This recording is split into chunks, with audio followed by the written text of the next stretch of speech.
जलते रहे, मरते गए, झोपड़े जल रही है, सब कुछ जल रहा है वहां पर। और जो रेप और जो घटना जो आप देख रहे हो क्या क्या नहीं हो रहा है, उनके बारे में आपने खाली चंद सेकंडों में अपनी बात खत्म कर दी फॉर्मेलिटी करके।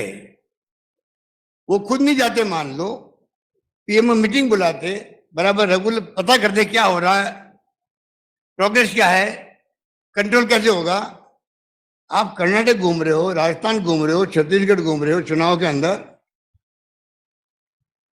ऐसा मैंने पहली बार अनुभव किया कि प्रधानमंत्री लेवल का एक गरिमा होती है, प्रधानमंत्री पद की बहुत बड़ी गरिमा होती है। हमारे तरह की गर्व की बात होती है, हमारे देश के प्रधानमंत्री है, दुनिया के मुल्कों में जा रहे हैं, यहाँ जा रहे हैं, वहां जा रहे हैं।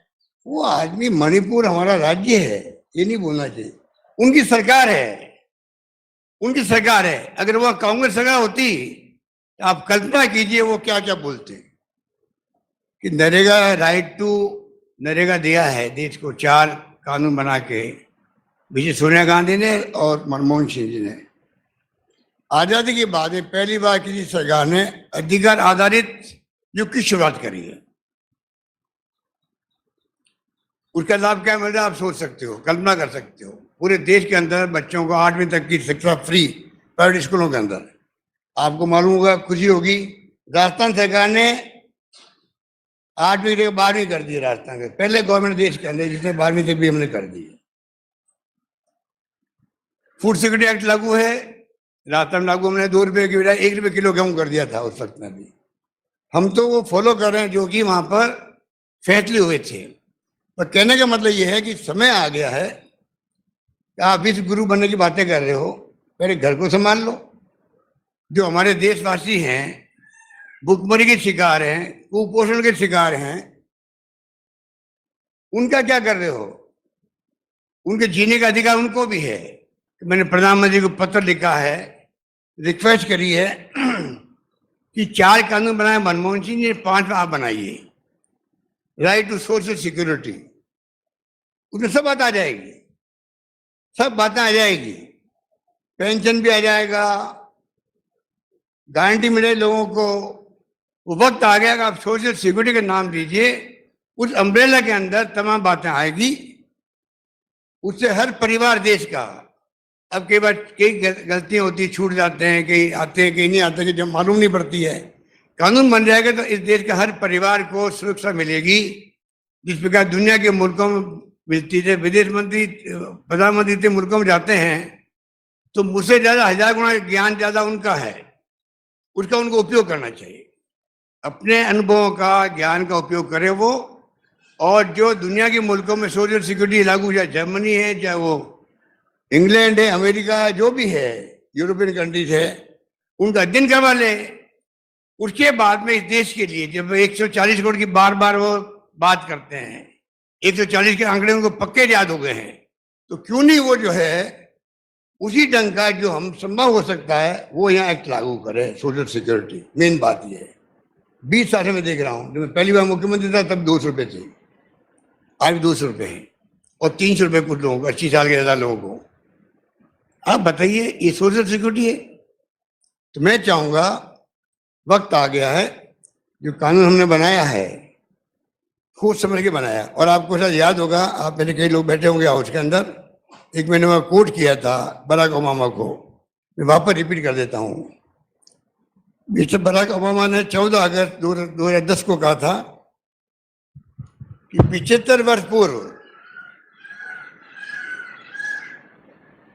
14 अगस्त 1935 को वैश्विक आर्थिक मंदी के दौर में, प्लीज आप जरा ध्यान से सुनिएगा, अब तो खैर 90 साल हो गए होंगे इस बात को, मिस्टर फ्रैंकलिन रूजवेल्ट जो वहां के प्रेसिडेंट थे, उन्होंने 90 साल पहले कल्पना करी, जो मैं आपको कह रहा हूं आज,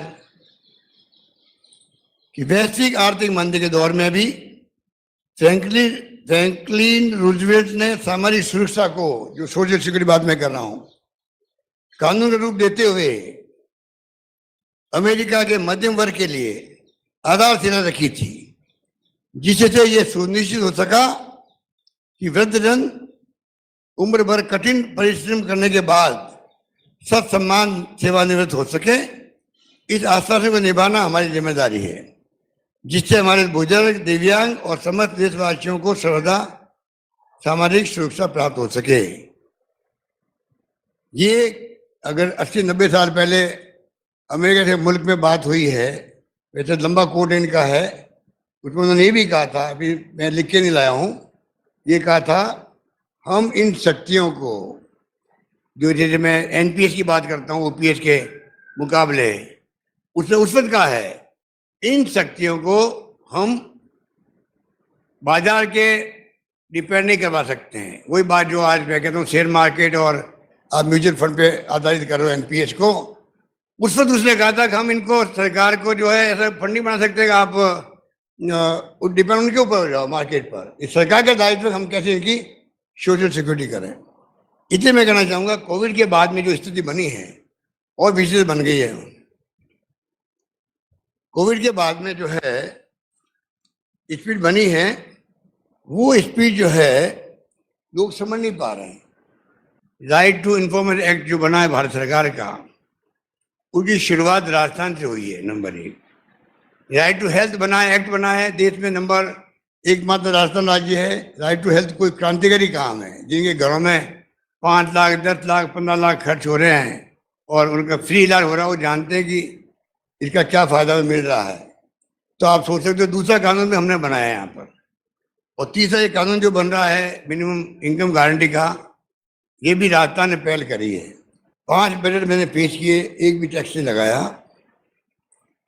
बीजेपी गवर्नमेंट के वक्त में फिजिकल डेफिसिट जो था राजकोषीय घाटा, वो 9.25% था, अब वो 3.5% पे आ गया। ये बहुत बड़ी उपलब्धि हमारी है। केंद्र सरकार द्वारा भी जीएसडीपी जो है वो 4.35% के कर्ज लेने की सीमा रखी है। कहने का मतलब ये है, जिस प्रकार से हमने